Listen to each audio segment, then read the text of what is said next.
What is happening, Blades? And welcome back to the Blades Ramble. I am, of course, Jimmy, and today I'm joined by a very special guest. But before we get to that, I have to say a massive thank you to our sponsors of the channel. We are, of course, sponsored by Action Coach Sheffield. If you are a growing business and need any support to continue that growth, they are the people to speak to.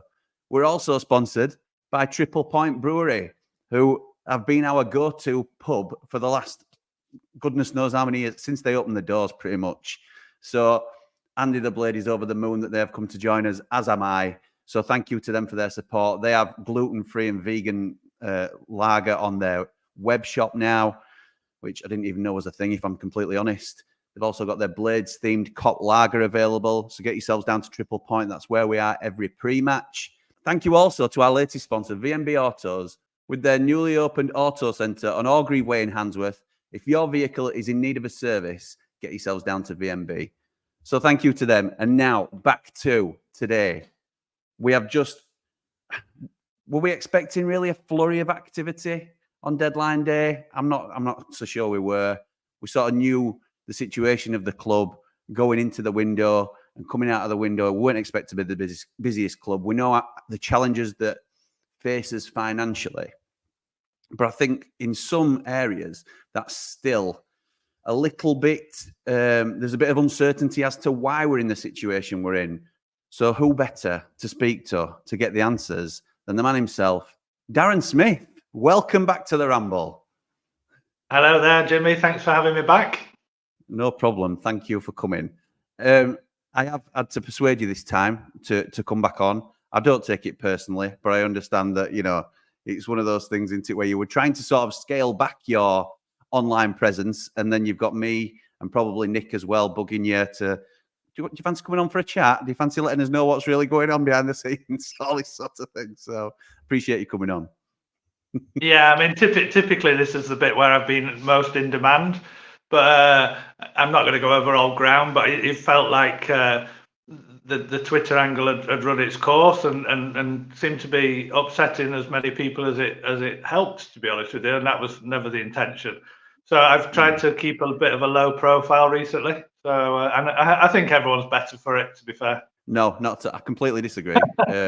But also very much respect your views on it. It's yeah, I think we've spoken about it previously. We won't go over old ground, but it's a shame sometimes when what I perceive to be is the small minority spoil what a lot of people found a very informative vehicle from the club via yourself. So I've got plenty of questions for you, Darren. So hopefully you'll be able to clear some things up. My intention today really is, I suppose I am a layman when it comes to things like this. We're not going to get into the whole minutiae of the finances and things like that. That'll probably come later. You often do an annual breakdown of the accounts, which I know is very much appreciated.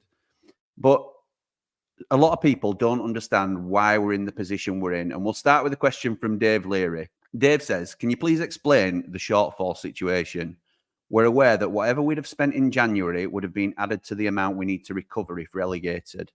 What is our buying position next season? Or are we going to be reliant on loans in the Championship? I think there's about 3 questions in one there, to be fair, Jimmy. Yeah. I'll just sit back. Yeah.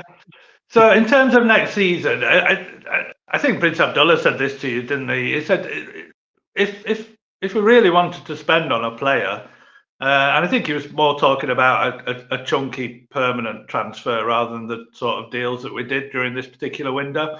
But if we really want to spend on a player, effectively, it would be someone we'd be buying now in the January that we wouldn't be able to afford in June. We really, when you come back if you come back into the Championship, then obviously your income takes a hit, even though we have been very careful this season.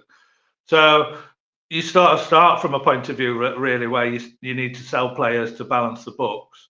I think we've addressed a lot of that with the way that we structured the Cameron Archer deal. But then, so you start from that point of not really having anything to spend. So you really, if we were spending 5, 6, 7 million in this window, you'd really be looking to recoup that 5, 6, 7 million in next summer. I think what people have to be, or the fans have to be careful about is that there's 2 clubs in the Premier League that are spending what they earn, and that's Sheffield United and Luton Town. Everyone else is either relying on injections from their owners or loans that they feel that over time they will be able to pay off. And that's exactly how we came into the Premier League the first time around with Chris. We spent a lot of money on transfer fees. To be fair, our income in that particular season wasn't enough to cover. So we gave ourselves a legacy from there, on the assumption that you spend a lot in the first season, you maybe spend a lot in the second season, but then you sort of taper that down. And the reason you taper it down is you hope to get one or two of those deals so right that you actually sell those players for a profit. We spent well over £100 million, and we only really got value back for Ramsdale, and that was only £6 or £7 million profit. I defy any club really outside the top 6 or 7 to spend £100 million and not suffer for it if they don't recover any funds for it. Now, people will say that was poor recruitment or poor transfers, but you've got to remember that the time that we would have been looking to recoup that was right in the middle of COVID. So we sort of got relegated in a collapsed transfer market. So when people say why we're not spending every penny that we've earned this particular season in TV money, you've got to bear in mind that we've got this legacy that we've had to pay off. The Prince said on your programme he'd put a lot of money into the club. Over and above that, we had debts on transfer fees and things like that. And we've also tried to put a little bit aside to try and get the infrastructure right. Because again, rightly, a lot of fans have said, look, we've had effectively 3 seasons in the last 5 in the Premier League and not really shown anything for it in terms of infrastructure, in terms of the reopening the hotel, the training ground, improving Bramall Lane and things like that. So the balance had been to basically gamble everything on the playing squad. And unfortunately, for a lot of reasons, that playing squad then didn't really hold its value. So we've sort of basically put that money into the club, and we've not really got a return on that investment in a lot of ways. And obviously the players come out on the pitch and we came 9th and everything, and we had enjoyed that time. But in terms of pure pounds, shillings and pence, we left ourselves with a bit of a hole coming into the Championship. And I think if we'd have only had 1 season in the Championship, I think we'd have recovered that very quickly. And I think this window would have been a little bit more, there'd have been a little bit more spending if it had been 12 months earlier. But that second season in the Championship and maintaining the salary and the wage bill that we did really did kill us coming into this season. And so we had debts to pay, and quite frankly, I think we could have actually spent future income like we did last time on the gamble that we would stay up. But there was a decision, and some people would have made that decision and some people would have made a different decision. But the decision this time was to not leave ourselves a legacy and to not risk signing players and not being able to sell them if we were relegated. So this time, I'm not really envisaging us going into the Championship with a big hole, to be fair. I think even if Archer goes back and we were unable to sell any other players, I think we could live with that. I think we would have a slight deficit, but it's a deficit that we could certainly live with this time, whereas last time it was a huge figure that we were facing. That's reassuring in terms of I'd not really considered, would we carry a deficit in the Championship if we're to be relegated? And I keep having to say if, because it's not actually been confirmed yet. But there was a fear that not knowing the exact figure, or the exact figure of the deficit not being made public for obvious reasons, we might have to sell, say, for example, Anel. And I think Anel will go anyway. But if Anel is, say, the player that plugs the gap of the deficit, does that mean we're then nil balance? That was our thinking, or certainly my thinking at one stage. And we'll still have no budget to spend because Anel plugs that gap of the deficit. So do we then have to sell maybe a Hamer or a Vinny Souza to then reinvest that 10, 15 million that you might get for one of those? So I have no second guesses about what's being explained. But as a layman, and that is all I am, a lot of people, like you say, will say we've been in the Premier League 3 of the last 5 years. That's over £300 million from, again, rough estimates that people put out there. If we spent 100 million of that on the playing squad, I know there's obviously other huge costs to running the club, salaries, etc. But you talked about the wages that we sustained. We know that a lot of our players have relegation reductions in their wage packets. How have we not been able to build? Is it purely just a bad investment of those transfers in the 100 million, or is there other areas of the club that we have to look at getting better at, whether that's recruitment or, you know, the medical staff, whether that's not, you know, we've not been able to keep the players fit enough for longer? How have we lost 300 million quid, or not taken advantage of 300 million pound plus in our coffers over the last 5 years? Well, I think this is the thing, because Premier League clubs like Burnley have come up and spent 100 million, and Nottingham Forest spent 100 million. There's an assumption that the TV money gives you 100 million pounds to spend on transfer fees. It doesn't. Yes, your income goes up, but your overheads go up massively as well in the Premier League. The wages of everybody, from the chief executive down to the office staff, will go up with Premier League, and the number of staff that you need for a bigger club as well. And you tend to do things properly as well. You tend to stay over in hotels and things like that, which I know is, they're small amounts, but it's the small amounts that build up. Every time you sign a player, there's an agency fee, and there's an intermediary fee, and all these sort of costs tend to go up as well. So honestly, it's not a case of, I mean, when we were in the Premier League last time, I think we made about a 13 to 15 million pound profit over the 2 years. We lost 13 million in the first season of the Championship. So we even the season that we were spending a lot of money in terms of transfer fees, we basically lost all that in the first season in the Championship. Now, unfortunately, we're not having this conversation with last season's accounts in front of us, but it was an eye-watering loss. I mean, it was a really serious loss. And when people are saying about, you've got to remember, we were effectively in a position where we were saying to maintain the level of salary bill and to maintain the level of football that we're used to seeing, that wasn't going to be possible after we lost those parachute payments. There was going to have to be massive cuts. I don't think there would have been a fear of administration or the future of the club. I don't think the Prince would ever put us in that position. But we went from being a club that would have had to cut back massively to one that has been able to maintain the budgets and increase them. Because I know that people think that we've only spent modest sums on transfer fees, but it's still 25, 30 million pounds on transfer fees when you include the agencies and the sign-on fees, renewal fees and things like that. So you're immediately going into the budget. And then obviously the wage bill. The wage bills have gone up more in the Premier League since we were in there last time. There's been an inflation for everybody generally, and that includes wages of footballers, to be honest. I'm just seeing if that links into another question that we've got, really, because Paul Mountain asks, can we shed any light on the wage bill? Is it 140 million for a season in the Prem? Just some clarification on the whereabouts of the missing millions and where we've been spending on each project: training ground, hotel, ground development, etc. And that links in nicely to Paul. I appreciate I'm throwing loads of questions out at you here, Darren, but it just links in seamlessly to Paul Clark's question, which is, what's the financial reward of having a fully operational hotel available? Presumably, it'll be open in the not too distant future. And does this impact significantly on what funds are available to the club?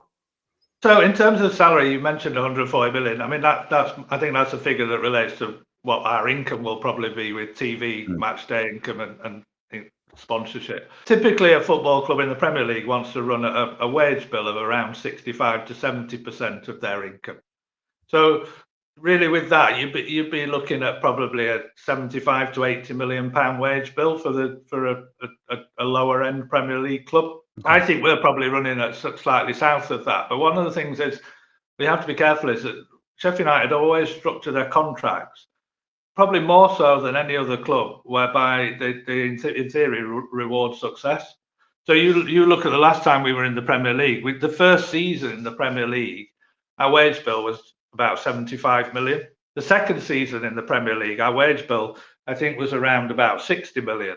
Yet a lot of the players that got us up there, like the Bulldogs, the Egans, these sort of players, Flex, they all signed new contracts in that first season in the Premier League, and you can be sure they didn't sign to pay cuts. So what actually happened was that there'll be a base salary which was around about this sort of 60 million mark, but because we triggered a lot of bonuses in that first season, we went up to 70 million. What was probably, if we'd have gone relegated in that first season, we'd have probably been looking at a wage bill of about 45 to 50 million.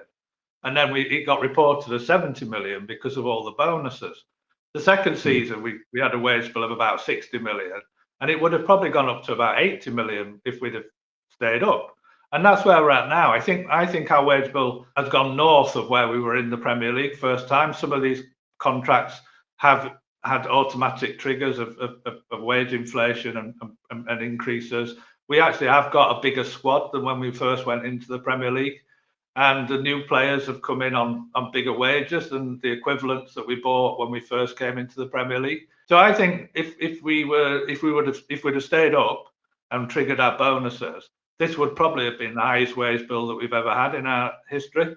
I think when the accounts actually come out, people will say that Darren said this, and look, they're not as good as the first season we were in the Premier League, and that's because obviously it looks like we're not going to trigger any of these bonuses in the salaries. With a bit of success, we'd have probably been around that sort of 55-60% of income.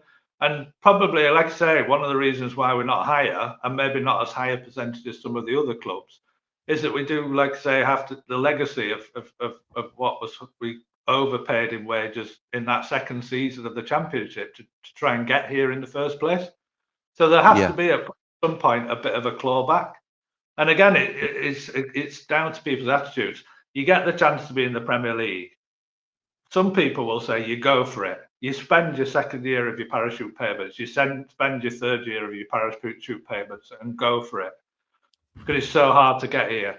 The counter to that is you pay back those debts that you had in the Championship and make sure that if you do go down, you've got a clean slate to come back up. And I don't think anyone's denying. I think we've gone down that less risky approach. Safety and obviously, safety first. So I'm not saying that was the only approach, and that some fan base can say that we could have spent more without actually being shot down and saying that they don't understand the numbers or anything like that. You can understand the numbers perfectly and still justify a bigger budget than we've spent this season. It's just, again, it's about your approach. And I think the reason there's been such realism, one is we've been stung once before, but you look at Burnley. I mean, Burnley spent £100 million. If we'd have matched Burnley, we'd have been 19th instead of 20th. It was no guarantee that we would finish 17th. That's right. And unfortunately, Luton are doing brilliantly well. And if we weren't in competition for them, I'd be really rooting for them because they're such a massive underdog. That because they're doing so well, it's sort of putting a cloud on our performance. Whereas in reality, we should just be saying, well done, Luton. And it's not really a reflection on what we've done. We've done the best we can with our budget, in a lot of ways. It's like you say, it's always striking a balance, and you're never going to please anybody. Some will be delighted that we're wanting to secure the future of the football club by taking this sensible approach. Others will say it's a complete lack of ambition by the football club. I think no less highlighted by the Cameron Archer deal, where now you're getting a lot of people saying, really sensible deal. Love that we're doing that for the football club. However, if Cameron Archer was sat here now on 15 goals and we were still 19th and looked like we were going to go down, then it'd have been, where's the ambition? Why have we not purchased him outright? Why is there an automatic buyback clause? Well, we have purchased him outright, but why is there an automatic buyback on relegation? It's so because Archer hasn't probably hit the heights that we were hoping for, and I'm not saying that's down to the individual, but it's now there's a perception now that it's been a smart move by the club because it looks like we're going to go down and he will go back. I think the key to this is you can't be in the transfer market needing to sell players, because you automatically sell at undervalue. So there is an assumption that Anel will go in the summer. Anel's having a difficult season, let's put it that way, this season. Yeah. It may well be that we don't get what we perceive to be full value for Anel in the summer, and he doesn't actually leave. Now, if we were in a situation where we'd signed Archer in the way that we signed Brewster, and Archer's the player that we would struggle to sell, you might say, well, we're going to have to sell Anel. We'll just accept the best offer we can. We go into this summer saying, well, look, if Anel's had a bit of a ropey season, but we still think the guy's got potential, we're not going to sell him for £10 million. If we think that we're holding on to him for another season, we can get £20 million. And that's the real key difference. We were lucky last time that Arsenal really wanted Ramsdale, which obviously surprised a lot of the football world at the time. Yeah. It sort of saved our bacon, to be honest with you, because without that deal, we'd have probably been having to sell Sander Berge for undervalue and probably one or two others as well, and cutting back on the wage bill. And you can't always assume that you're just going to get some club that out of the left field just really, really wanting one of your players. You have to play hardball. So I don't think we have to say. I don't think we have to sell anybody in the summer after Archer goes back. I think we might choose to sell because obviously Chris Wilder didn't buy these players, and he might have a different way of playing, or one of the two of these players may not see their future as championship players, rather than obviously someone like a Vinny Souza. We're under no obligation to sell him, but he's come to play in the Premier League because he's come from abroad, and that's the attraction, isn't it? So I don't know if he'd be happy to stay or not. I think that's what in the end will dictate the decisions. It will be what's our budget, and Chris, how do you want to use that budget? Do you want that player, or do you want to move him on? So I don't think we're in a position where we're forced to sell. Just in terms of one of the questions you pointed on before, so have we spent some money on the infrastructure? I think we have put some money aside this time for the infrastructure in terms of the academy, which we've not immediately seen yet. There's been an investment in the academy in terms of players, even people like a Sam Curtis and One and people like that. They're coming from the development budget. We are paying transfer fees, albeit modest. We're trying to pay those transfer fees when players are 17 and 18, because we know they'll be out of our league when they're 22 and 23. So there is an investment at that level, both in the playing squad and the facilities. We're not going mental on the training pitches because we're really wanting to go Category 1 academy and get that bottomed, and there would be a budget now for that. And similarly, getting the hotel industry has been quite depressed post-COVID. There's been a lot less business travel. There's a lot less tourism, foreign tourism into the UK. It's not been the priority. But in terms of a long-term infrastructure project, we know that it's the right thing to get that hotel sorted. So we will use some funds in the short term for long-term benefit of getting that hotel open. Shifting gears a little bit, Steve Marsden asks, what is the strategy now? Eki was part of the 5-year plan going forward, a sustainable club. 20 players are now out of contract. You've just laid to rest some of the concerns about needing to sell players, but he's asking, what do you think the next 3 to 4 years looks like for the club, or what are the plans for us to be as that self-sustaining club? I don't think there's necessarily a 5-year plan. I'm not sure that there necessarily was a 5-year plan with Eki. I think he's just picked up on the fact that we gave Eki a 5-year deal. I think if you see what the club's doing, a lot of people are talking about the out of contract players, but the ones that are getting announced, and I know the ones that we're really, really close on, are the younger players.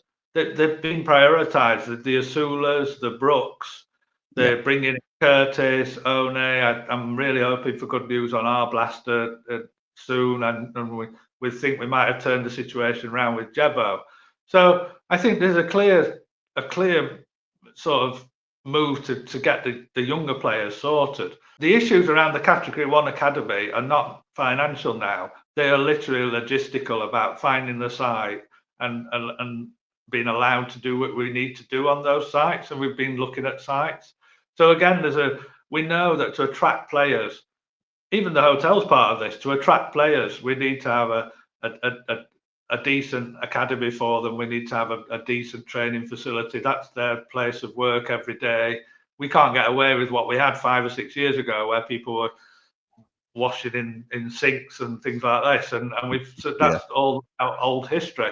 So you're in a competitive environment. You have to attract the players, really, and it's not just financial, although fans seem to think it is. So there is a plan there, and I think this time as well, I think there's a hope that.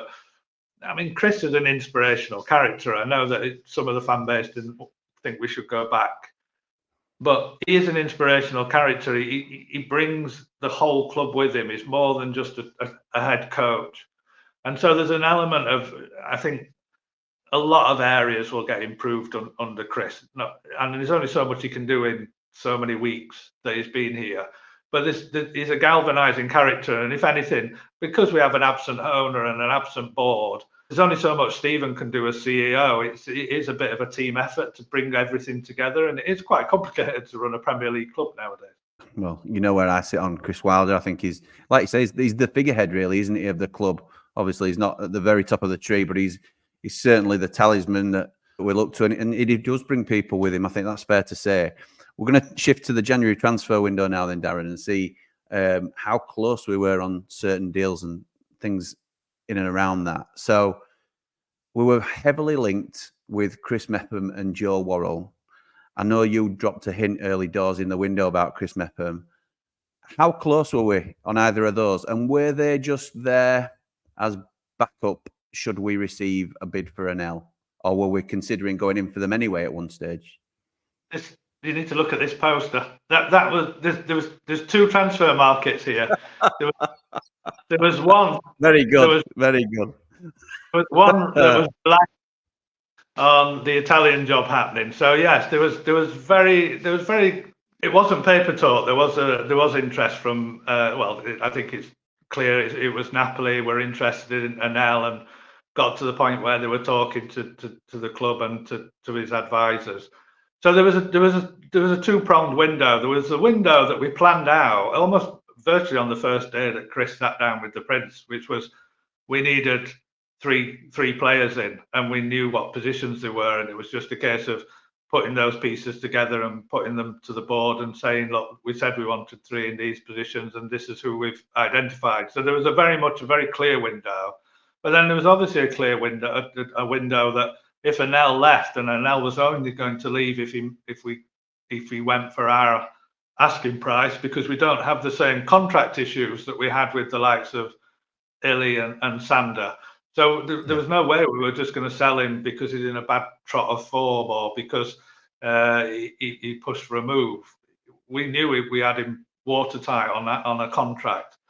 So there was I think the Worrell and the Mepham, and there was a couple of foreign names as well mentioned, were really in the eventuality that Anel left.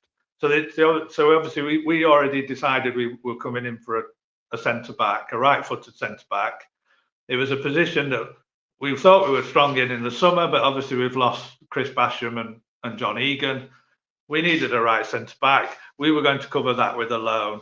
And from very early doors, even before the window opened, we'd opened the conversation about Mason Holgate coming in from Everton.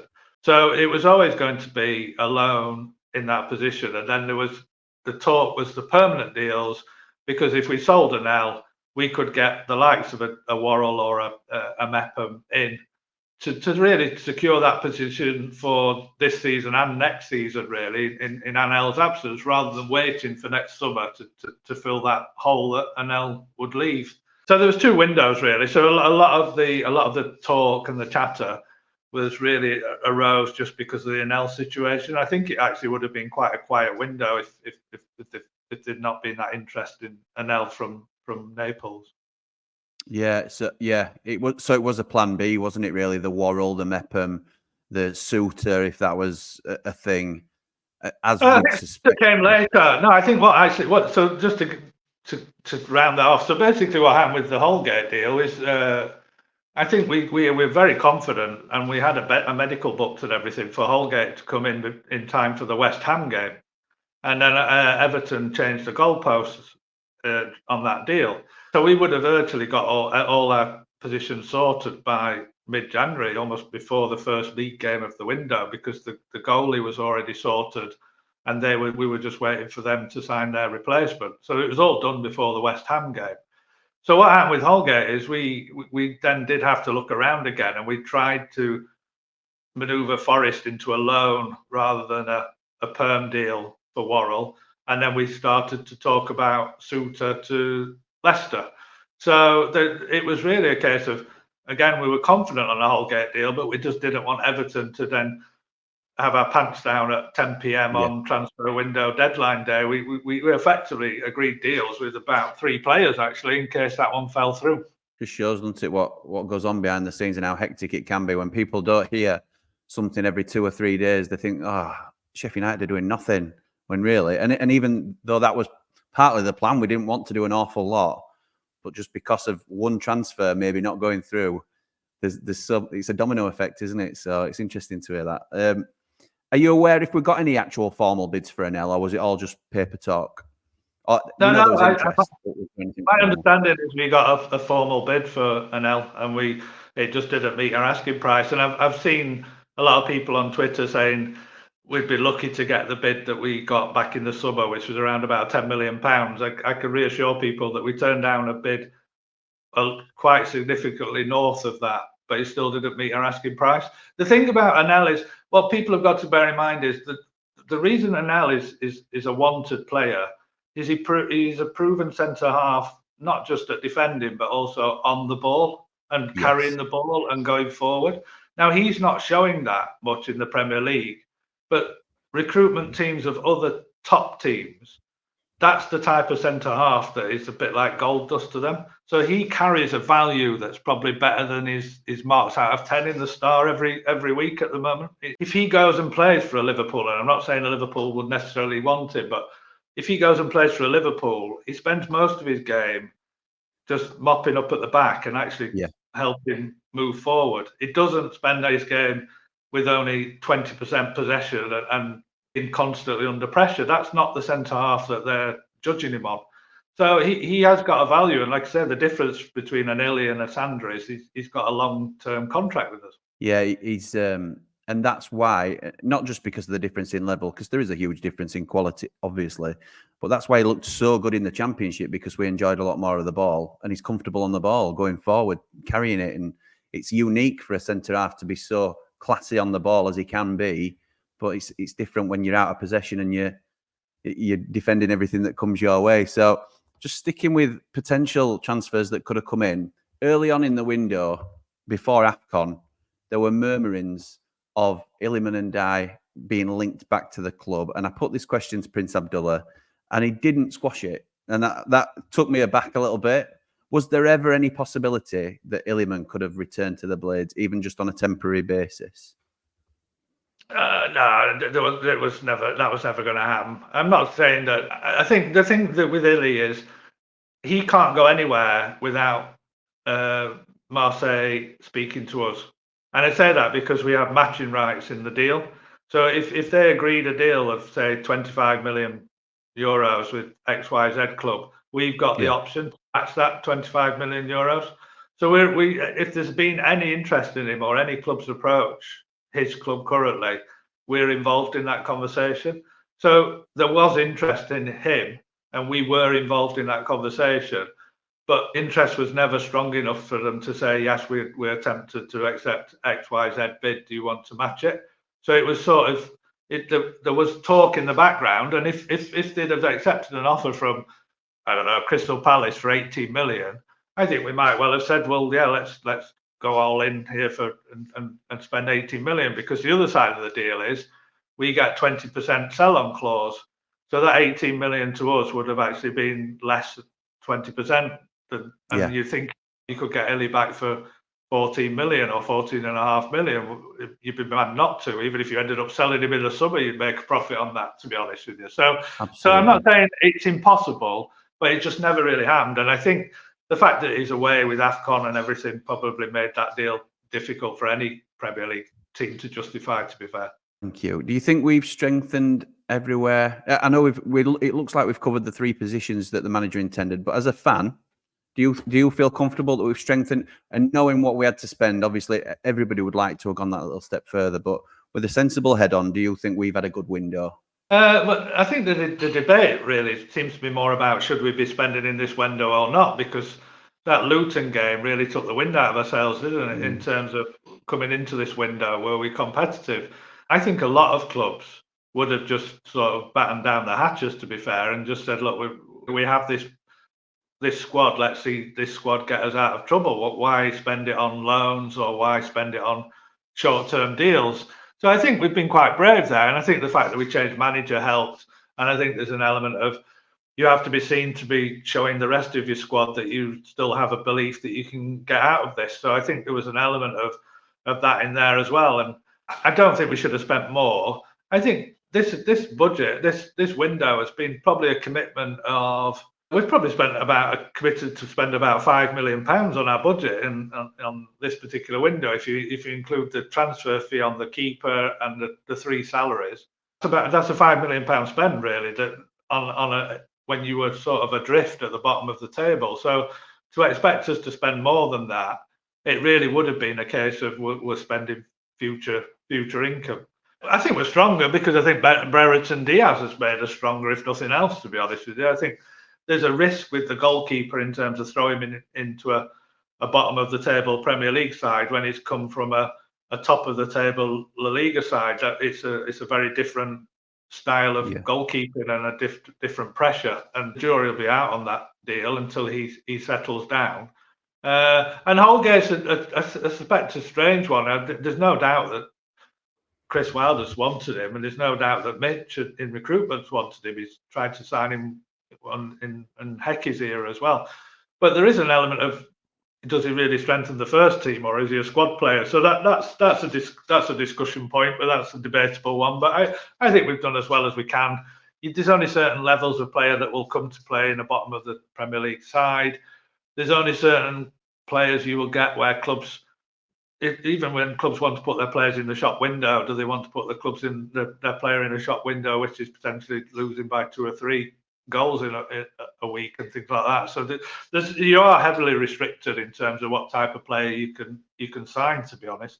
Just on Gerbic, obviously I'm certainly not judging him after a couple of games, and I think the fan base will obviously make their mind up over the next 5, 10, 15 games. But were we ever in for Victor Johansson? That was a heavily rumoured link at one stage. Yeah, I wouldn't actually rule that deal out next summer, to be honest with you. I mean, we needed a goalkeeper because we have no goalkeeper on our books come next summer, and obviously we'll need more than one. And I think next summer we'll either fill that with another goalkeeper who we sign automatically, or it will be a first choice loan, and that might well depend on how Big Ivo does between now and the end of the season, to be honest with you. It's obviously the Rotherham lad has got 18 months left on his contract, but Rotherham, it could be the difference between them staying up or going down, losing their best player. So there was a premium on doing that deal in this particular window. And we're not really in the situation at the moment where we can go out and pay premiums. We're looking for discounts and a little bit of a bargain. It's an interesting one, the goalkeeper one. I hope I'm not saying anything too out of place, but I think people can guess that he's a goalkeeper that probably Chris and Alan have never actually seen in the flesh before. I don't think they particularly went and watched Atletico when he got his games last season.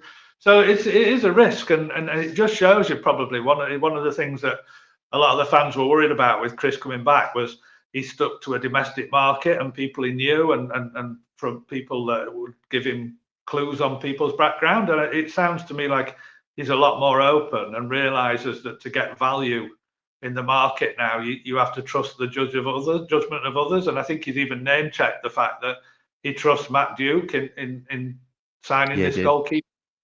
Yeah. So he's either going to live or fall by that trust, isn't he? Really? But, so we'll have to see. Yeah, a bit like me with Cameron Archer. Yeah, but Cameron Archer's a difficult one. Is it Cameron Archer? I love Cameron Archer. Yeah, I mean, I think Cameron Archer. You look at Cameron Archer when he's had the opportunities. I mean, he's made his own goals, really, hasn't he? He's whacked them in 20, 25 yards. And I think the shame of it is, I actually think the formation that Chris has applied when he's come back has been one to suit Sousa and Hamer in midfield. They were just completely lost under Hecky towards the end. And I think it's sort of that's why he's moved to a back four. I think that's why he's put Hamer and Sousa in the middle, because Sousa with a back three he's got nobody to sort of shield and protect. And unfortunately, the result of that has been Archer went into this left wing role, which I actually think he made a good fist of. But Brereton Diaz has been playing in that role for 4 or 5 years, and you can sort of see why they went, well, we're going to play like this, and Brereton Diaz might be available, and he's going to slot into that role. So Archer really sort of just was a stopgap, really, until Brereton Diaz came, I think, in the January.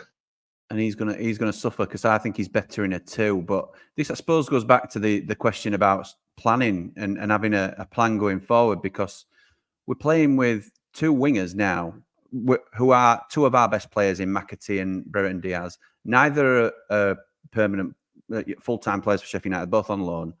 We have no backup to those players, natural wingers, if you like. I know they're like wide forwards at the moment, but with no one else that can really play that position naturally. So once they go back, in terms of the planning for next year, are we going to rip it up and start again with a different formation, or are we going to try and recruit to those type of roles? It makes, again, I think that's sort of building into a little bit of fan uncertainty in terms of the direction we're going as a club. Yeah, I think this is a valid criticism, to be honest with you, because you look at well, I was at the Palace game, and you see Palace linked with players, and you can almost say, yeah, I can understand why, because they're exactly they're the exact same DNA of the players that are in the team at the moment. So when Zaha leaves, they go and get another tricky inverted winger to replace him, and they play in a certain way. I think we had that with our recruitment. I think that's why we got the value of these players. And because we put a Duffy in a role that he never really got to play before, and therefore he had a value. We put Coots in a role that he had value. We put Ender in a role, Jack O'Connell, Basham. We got more value out of them.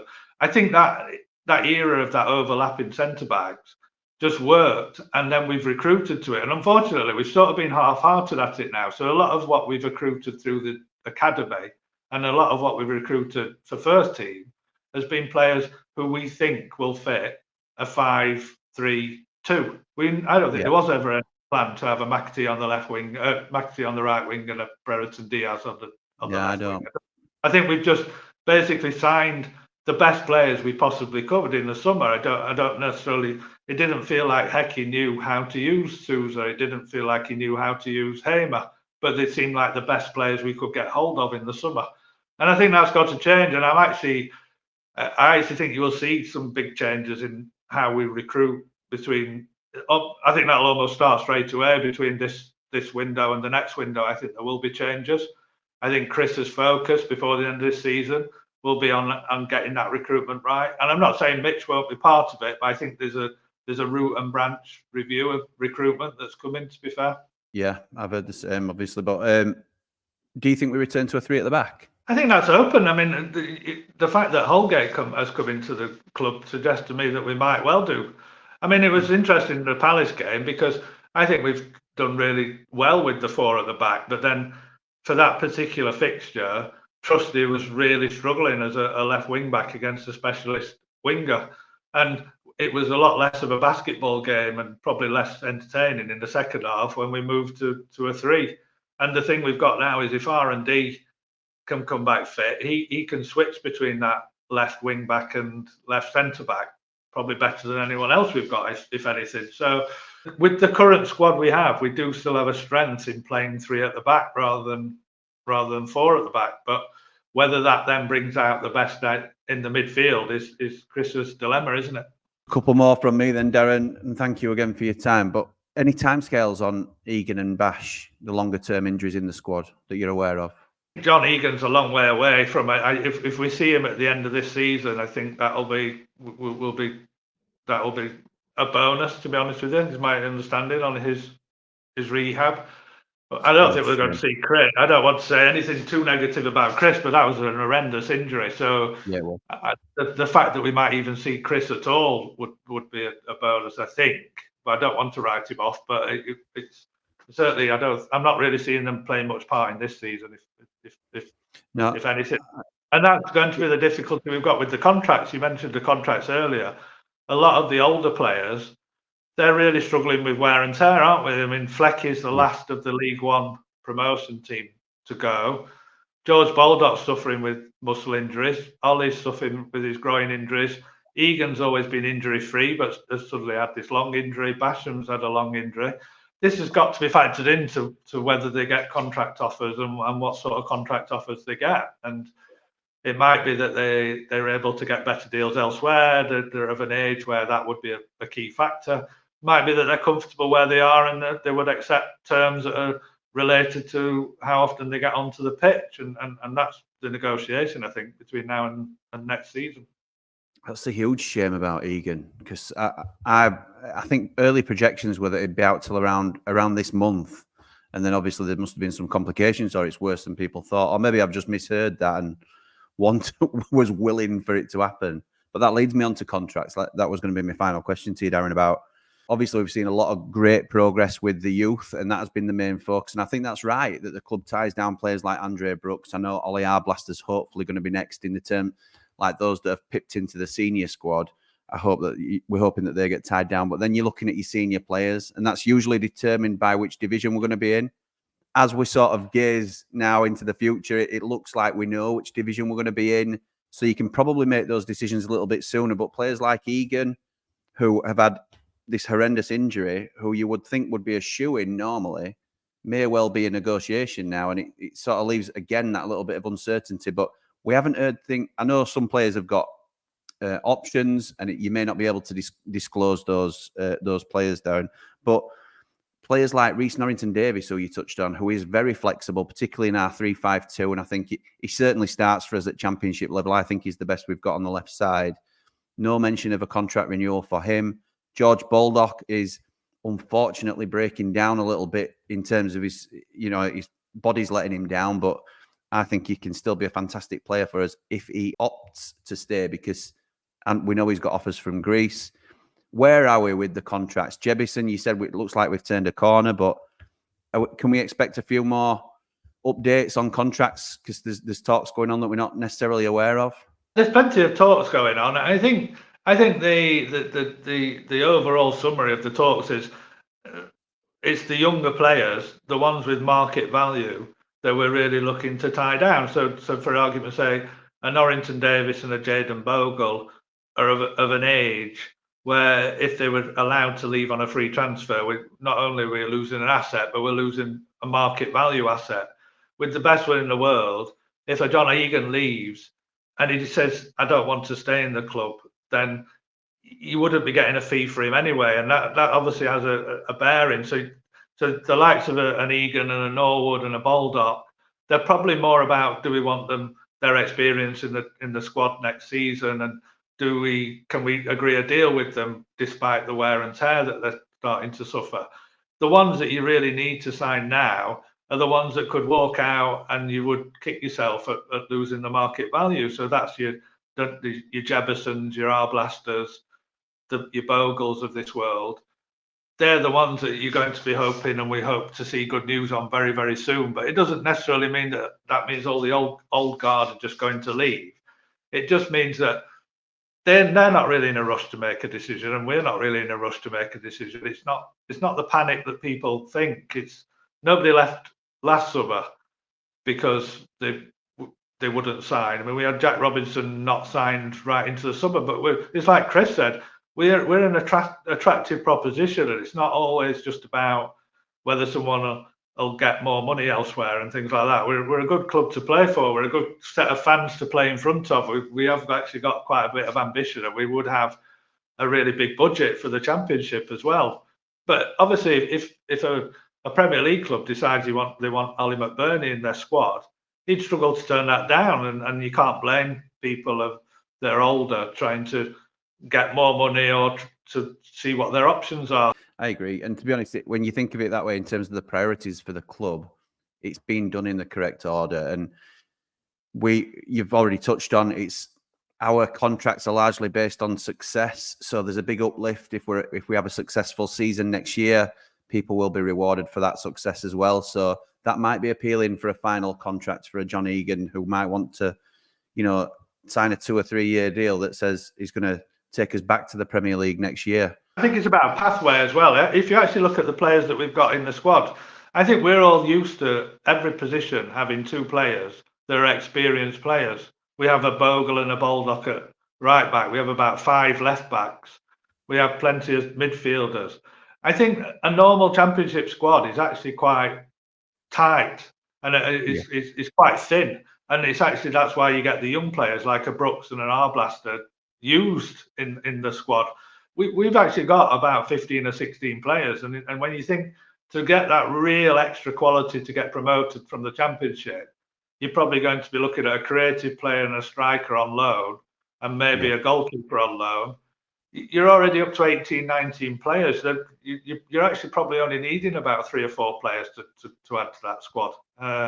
So I don't think I don't expect to see 11 contracts signed or 12 contracts signed. If I'm quite truthful with you, there'll be people watching this saying, we don't need to sign half of them up, and we're due an overhaul of the squad, really, because it has been an aging squad for some time. We're now looking to rectify that by implementing more youth players, and it's an evolution of the squad, isn't it, more than anything else, I suppose. It'll end up being a revolution. Again, it's a legitimate criticism. They've all aged at the same time and probably not been replaced because of the financial problems in the Championship. They've not. Instead of buying an Anel as our only permanent signing over 2 seasons, you'd have hoped to bought 3 in one window, 3 in the next window, and not really be looking at 10 or 11 in one window. But unfortunately, that's where we're at, and we'll, like I say, we need to sort the recruitment team out between now and the next window, because the next window is going to be incredibly important for this next phase, isn't it, in the club's future? Well, I think, as you've touched on, that's in the plans, isn't it? That we put a real focus on improving the recruitment of the club. So thank you, Darren, so much for joining us today. I really appreciate your time. Always very informative. Great to sit down and have a catch up with you about all things Blades, and I'm sure people will really enjoy this. So thanks again for your time. Oh, thanks for having me on. Thank you again to Darren for coming on the Ramble. It's always great to chat Sheffield United with Darren. Very informative, as usual. If you like what we do on the Ramble, please don't forget to like, comment, share, and subscribe. But for now, come on, you red and white wizards. Up the Blades. Ramble on!